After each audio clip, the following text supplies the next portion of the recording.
യേശുവിന്റെ ഏറ്റവും പ്രിയമുള്ള കുഞ്ഞെ, ആട്ടിൻപറ്റങ്ങളുടെ ഇടയിൽ അവയ്ക്കുള്ള കുഴൽ വിളി കേൾക്കാൻ നിങ്ങൾ തങ്ങിയതെന്തേ?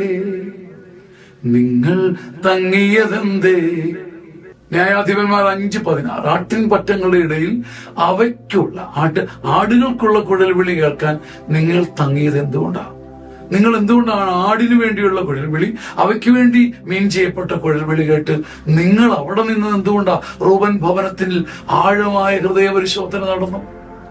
തമ്പുരാനെ, നിന്റെ മിഴികൾക്ക് മുമ്പിൽ ഞാൻ നിൽക്കുമ്പം എന്റെ ഹൃദയത്തെ ഞാൻ പേറ്റി പരിശോധിക്കുക. അങ്ങയുടെ കരുണയുടെ മുമ്പിൽ ഞാൻ കുനിഞ്ഞു നിൽക്കുകയാണ്, തകർന്നു നിൽക്കുകയാണ്. ആട്ടിൻപറ്റങ്ങൾക്കിടയിൽ അവയ്ക്കുള്ള കുഴൽവിളി കേൾക്കാൻ ഒരു ആട് നിന്നതുപോലെ ഞാൻ നിന്നവനാ. ഒരു ആടിനെ പോലെ തരം താഴ്ന്നവനാണ്. ആട്ടിൻപറ്റങ്ങൾക്കിടയിൽ അവയ്ക്കുള്ള കുഴൽവിളി കേൾക്കാൻ ഒരു മൃഗത്തെ പോലെ ഞാനും ചെവി ചായ്ച്ചവനാ. എന്റെ ഹൃദയത്തിൽ അഗാധമായ ഹൃദയ പരിശോധന നടക്കുകയാണ്. കർത്താവെ കരുണയായിരിക്കണമേ, കർത്താവെ കരുണയായിരിക്കണമേ. ആട്ടിൻപറ്റങ്ങൾക്കിടയിൽ അവയ്ക്ക് വേണ്ടിയുള്ള കുഴൽവിളി കേൾക്കാൻ ആട് നിൽക്കുന്നത് പോലെ ഞാനും ഒരു ആടിനെ പോലെ, ഒരു മൃഗത്തെ പോലെ നിന്നുപോയവനാ.